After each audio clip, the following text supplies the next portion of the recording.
মানে আমি মা বাবাকে নিয়ে ছুটিতে বেড়াতে গেছিলাম। ফিরে আসার দিন সমুদ্রের ধারে হাঁটতে হাঁটতে হঠাৎ একটা জটলা দেখতে পাই। সেখানে ভিড় ঠেলে গিয়ে দেখি ও অচৈতন্য অবস্থায় পড়ে আছে। চেক আপ করে দেখলাম যে ও মৃত নয়, জীবিত।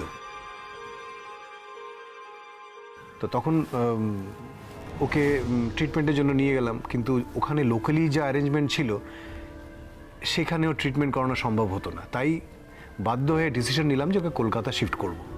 অ্যাকর্ডিংলি আমরা ওকে কলকাতা নিয়ে এলাম, ট্রিটমেন্ট করানো হলো।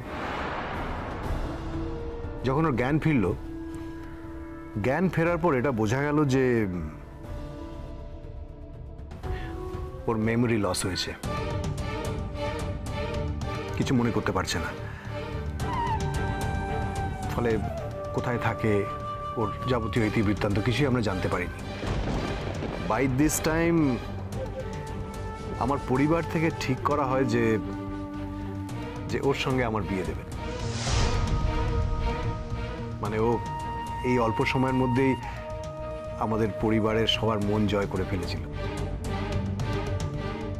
এই প্রথম আমি কাউকে নিজের স্ত্রী হিসেবে ভাবতে শুরু করেছিলাম। বিয়ের দিন, বিয়ের সাজে, বিয়ের মন্ত্র উচ্চারণের সময় ও সবকিছু মনে পড়ে যায়। আর মনে পড়ে যাওয়ার সাথে সাথে ও ছুটে বেরিয়ে যেতে চায়। আমি ওকে বলি আমি তোমার সাথে যাব, আমি ওকে ফলো করি। তারপর ওকে নিয়ে আমরা যাই ওর শ্বশুর বাড়িতে, মানে যশ বোসের বাড়িতে। সেখানে যশ বোস ছিল না, কিন্তু ওর শাশুড়ি ছিলেন।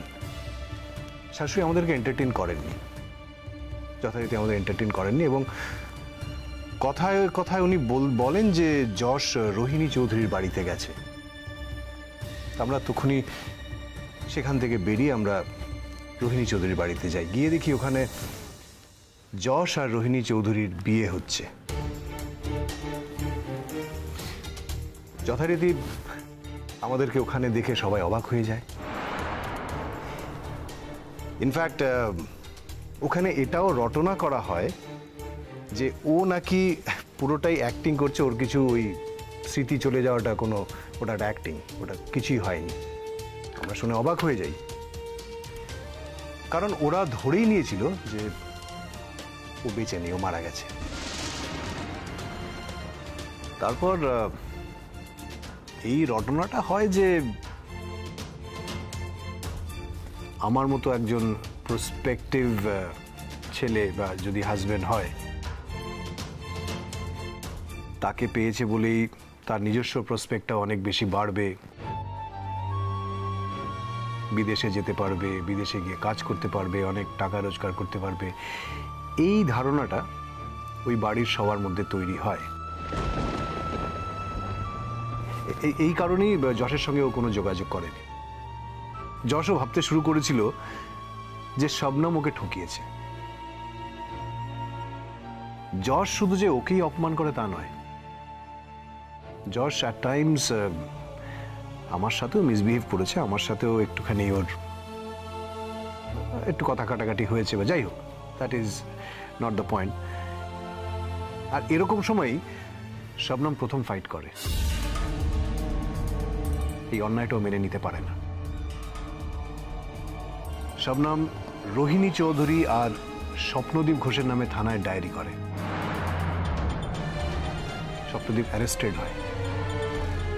এখন কেসটা কোর্টে উঠেছে ম্যাডাম,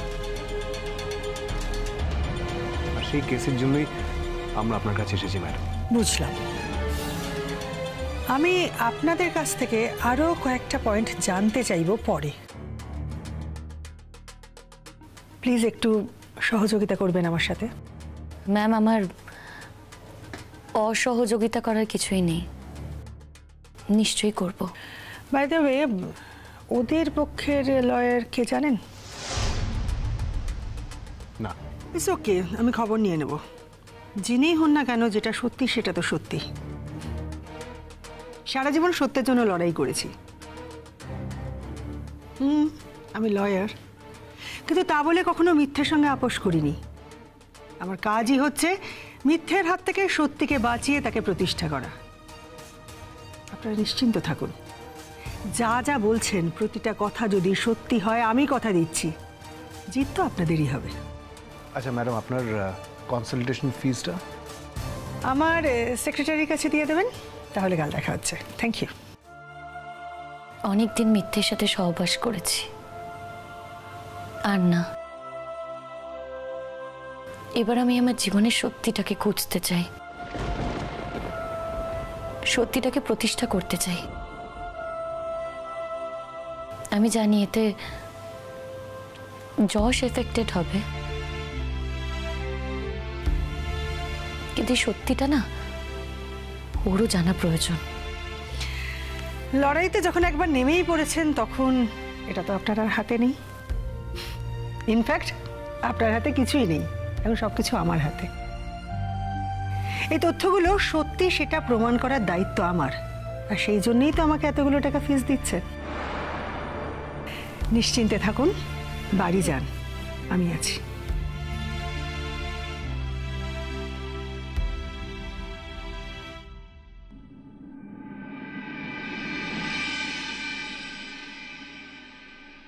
বসুন। বসুন।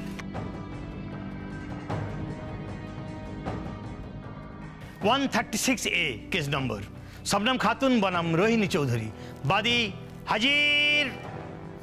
তোকে এই দিনটা দেখতে হলো যশ। আমার ভেবেও খারাপ লাগছে যে যে মেয়েটার জন্য তুই এত করলি, নিজের জীবন দিয়ে করলি যশ, সেই মেয়েটাই কিনা তোর বউয়ের এগেনস্টে থানা পুলিশ করলো, কোর্ট কাছারি করলো। ছি, যে কোনো মূল্যেই আমাকে কিন্তু এটা প্রমাণ করতেই হবে যশ যে আমি কোনো অন্যায় করিনি, আমি ওকে মেরে ফেলার কোনো রকম কোনো ছকই কষিনি। এটা প্রমাণ করতেই হবে যশ, এটা আমার জন্য ভীষণ ভীষণ অসম্মানজনক।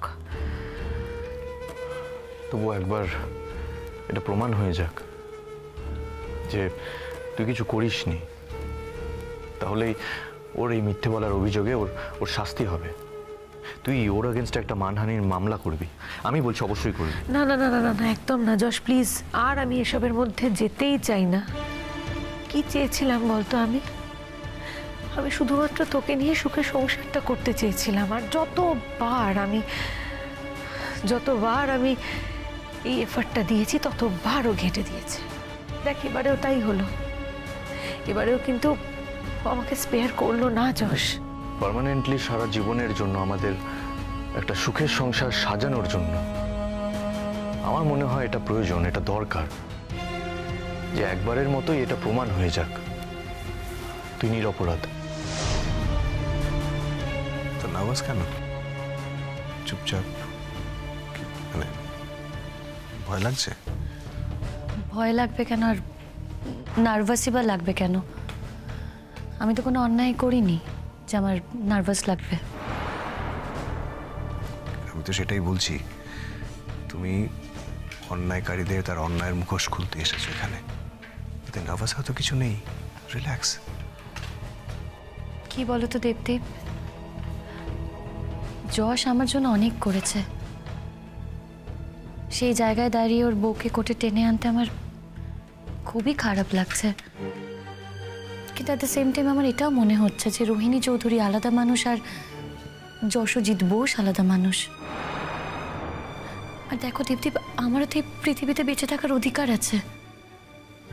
বারবার কেউ আমাকে মেরে ফেলতে চাইবে, খুন করার চেষ্টা করবে, সেটা তো আমি মেনে নিতে পারি না।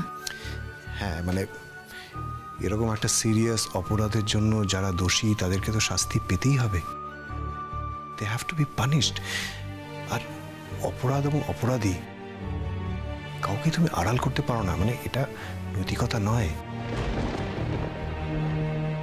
আমি কোনো কিছু আড়াল করছি না দীপদীপ, আড়াল করতে চাই না বলেই আমি এতটা অবধি এসেছি। মনে জোর রাখো, যা জিজ্ঞেস করা হবে সেটা সম্পূর্ণ বিশ্বাস নিয়ে বলো। আমি জানি তোমার সেই বিশ্বাসটা আছে। হ্যাঁ দীপদীপ, তুমি ভেবো না, যখন আমাকে ডাকা হবে, আমাকে কিছু বলতে বলা হবে, আমি নার্ভাস না হয়ে বলবো। এটুকু জোর আমার আছে। কি ব্যাপার, সব ঠিক আছে তো? হ্যাঁ, ঠিকই তো আছে বলে মনে হচ্ছে। মানে আপনি আছেন সেটাই ভরসা। সত্যি আছে সেটাই ভরসা। হ্যাঁ, আমার কাজ শুধুমাত্র সত্যিটুকু বের করে আনা। শবনম, যেখানে সত্যি থাকে সেখানে আর কাউকে লাগে না। সত্যি নিজের জোরেই প্রতিষ্ঠা পায়। ডোন্ট ওয়ারি, আপনারা বসুন। হ্যাঁ শিওর, থ্যাংক ইউ। বসুন।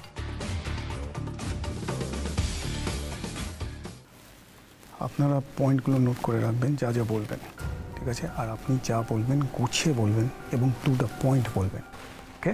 হ্যাঁ, আর একটা কথা, যেটা বলবেন মনে করবেন যে তার থেকে বড় সত্যি পৃথিবীতে আর কিছু নেই, আর সেই আস্থাটা যেন আপনার গলায় থাকে। একদম স্যার, সত্যিই তো, এর থেকে বড় সত্যি আর কিছু নেই। আপনি চিন্তা করবেন না, আমি একদম ওই কনফিডেন্সটা নিয়ে, আস্থাটা নিয়েই কথা বলবো। থ্যাংক ইউ, কোনো চিন্তা করবেন না, I am there, okay? Relax. Your honour, আমি কেস নাম্বার 136/A নিয়ে এবং আমার ক্লায়েন্ট শ্রীমতী শবনম খাতুনের অভিযোগের ভিত্তিতে এখানে এই কেস উপস্থাপনা করতে চাইছি। আপনার অনুমতির প্রয়োজন। অনুমতি দেওয়া হলো। Thank you your honour. Shabnam Khatun আমার ক্লায়েন্ট, ডাক্তারের একটি মেধাবী ছাত্রী। ক্যারিয়ারের শুরুতেই ডাক্তারির ক্ষেত্রে তার বিশেষ অবদানের কথা আমরা সবাই জানি, কিন্তু ব্যক্তিগত জীবনে নানান জটিলতার আবর্ত আজ তাকে এই আদালত কক্ষে এনে দাঁড় করিয়েছে।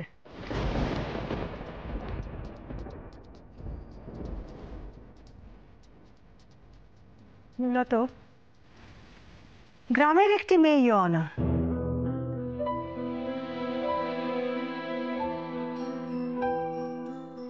সহজ সরল, প্রাণচঞ্চল, ছটফটে, খুব প্রাণবন্ত একটি মেয়ে। শুধু তাই নয়, অবজেকশন মাই লর্ড।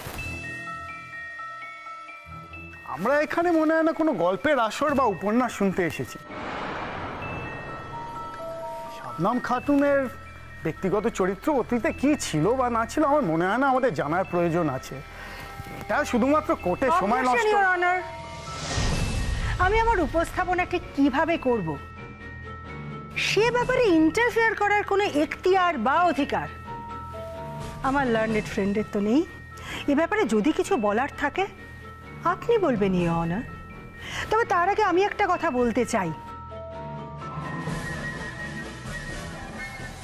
শবনম খাতুনের লড়াইটা যদি আমরা জানতে না পারি, তাহলে যে কারণে, যে বিচারের আশায় আজকে উনি আদালতে এসেছেন, সেটাকে যোগ্য সম্মান জানানো হবে তো ইয়োর অনার। এই একই কারণে শবনম খাতুনের কেস হিস্ট্রি, ব্যাকগ্রাউন্ড স্টোরিটা আমাদের প্রত্যেকের জানা ভীষণ দরকার। হ্যাঁ, আমার লার্নেড ফ্রেন্ড এটা নাও মানতে পারেন, তাতে কিচ্ছু আসে যায় না, কারণ এই আদালত কক্ষে আমি ওনার ছাত্রী নই। আপনি বসুন, আপনি বলুন। Thank you honour. Shabnam Khatun গ্রামের দরিদ্র মুসলিম পরিবারের একটি মেয়ে।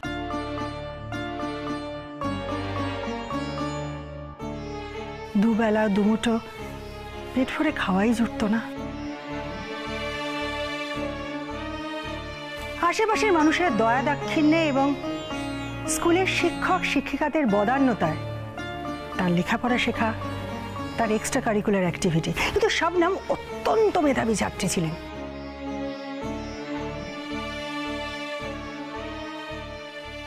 সম্পূর্ণ নিজের যোগ্যতায় কলকাতার অন্যতম বিখ্যাত মেডিকেল কলেজে ভর্তি হন এবং সেই কলেজের ধাপগুলো সসম্মানে উত্তীর্ণ হয়ে চলেন। কলেজের স্টুডেন্ট অফ দ্য ইয়ার হওয়া থেকে শুরু করে রোগী দেখার ক্ষেত্রে শবনমের অবদানের কথা সমস্ত শিক্ষক শিক্ষিকা বারবার এক বাক্যে স্বীকার করেছেন। আমরা বুঝতে পারছি না স্যার, আমরা কি এখানে শবনম খাতুনের বায়োগ্রাফি শুনতে এসেছি? আপনি আসল কথায় আসুন, সংক্ষেপে বলুন। I am sorry your honour. এবার আমি মূল বিষয়ে আসছি। ডক্টর যশ বসু এবং ডক্টর রোহিণী চৌধুরী একই কলেজের দুজন স্টুডেন্ট ছিলেন। যশের আত্মীয়র বাড়ি শাবনামের গ্রামে। অ্যাকচুয়ালি শাবনাম আর যশের প্রথম দেখা ওখানেই হয়েছিল। হ্যাঁ, বাই দ্য টাইম যশ এবং রোহিণীর মধ্যে বাগদান পর্ব নিয়ে একটা কথাবার্তা, একটা ডিসিশন হয়ে গেছিল।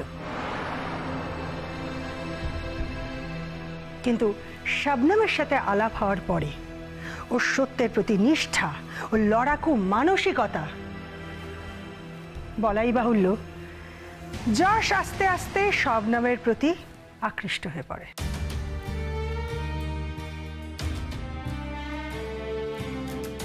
শাবনামের বাবা শাবনামের ইচ্ছের বিরুদ্ধে জোর করে শাবনামের বিয়ে দেওয়ার চেষ্টা করে এবং লেখাপড়াকে বন্ধ করে দেওয়ার চেষ্টা করে। সেই মুহূর্তে পরিত্রাতার ভূমিকায় আসে যশ বোস।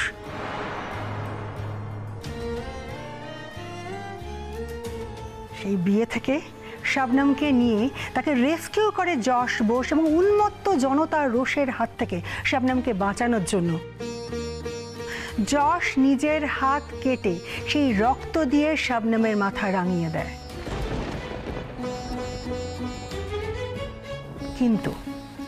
কিন্তু শাবনাম এতটাই সেন্সিটিভ, যশের সামাজিক সম্মানের কথা মাথায় রেখে এই বিয়েটা অস্বীকার করে।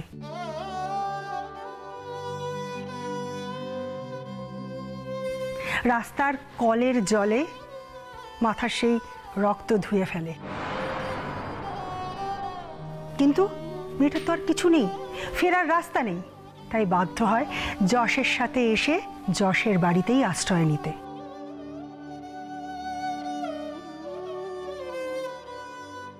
কিভাবে আশ্রয় নিতে না ভেবে দেখুন ইওর অনার, ডাক্তারির একজন মেধাবী ছাত্রী যশের বাড়িতে আশ্রয় নেয় কাজের লোকের পরিচয়ে।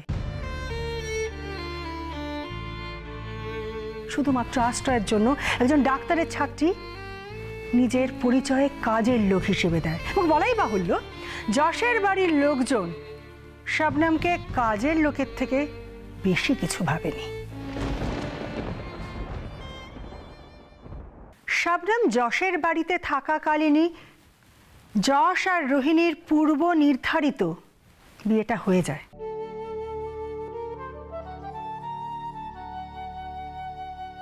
কিন্তু শাবনামের প্রতি যশের এই যে আকর্ষণ, শাবনামকে আরো অনেকটা বেশি জানার এই যে চেষ্টা, এই যে বারবার শাবনামের প্রতি যশের ছুটে যাওয়া, বলাই বাহুল্য রোহিণীর পছন্দ হয়নি। এটা সত্যি, কোনো স্ত্রীর পছন্দ না হওয়ারই কথা। কিন্তু রোহিণী এর যে সরাসরি খুব একটা প্রতিবাদ করেছে তা কিন্তু নয়, কিন্তু ঘুরিয়ে ফিরিয়ে শাবনামের জীবন এতটাই অতিষ্ঠ করে তুলেছে,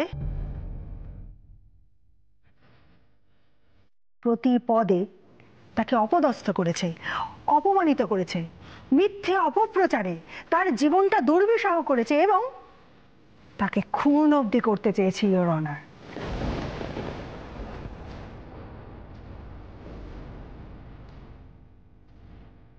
ইয়েস ইওর অনার। আর এই যা যা কথা বলছি তার যথেষ্ট সাক্ষ্য প্রমাণ আমার কাছে আছে। প্রয়োজনে তা আমি আদালতে পেশ করব। আর ঠিক এইভাবে শেষবার যশ এবং শাবনাম যখন মধুচন্দ্রিমা যাপন করতে গেছিল, তখন শাবনামকে মারার জন্য রোহিণী 4 জনকে অ্যাপয়েন্ট করে।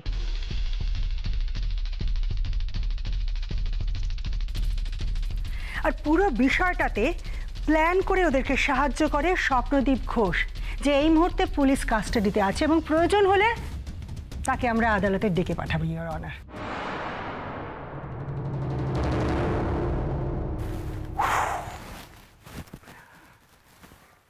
আশা করি আমার বন্ধুর দীর্ঘ বক্তব্য শেষ হয়েছে। শবনম খাতুনকে নিয়ে যে বিস্তৃতভাবে গল্প উনি রচনা করলেন, আশা করি সেটা শেষ হয়েছে। আর সেটা শেষ হলে ইওর অনার, এবার আমরা বাস্তবে কি ঘটেছিল সেটা নিয়ে আলোচনা করি। আর সেই বাস্তব ঘটনা অনুযায়ী আমি আমার কেসটাকে উপস্থাপন করতে চাই। স্যার, ডক্টর রোহিণী চৌধুরী একজন ভদ্র এবং সম্ভ্রান্ত পরিবারের মেয়ে, এবং সে একজন সম্ভ্রান্ত পরিবারের বউ।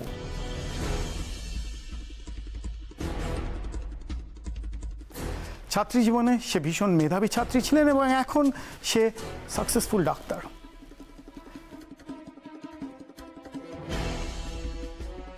কলেজের প্রথম বছর থেকেই তার এবং যশ বসুর মধ্যে ভালোবাসা। হ্যাঁ, অবশ্য মাঝখানে কিছুদিনের জন্য শবনম খাতুনের মঞ্চে আবির্ভাব হয়।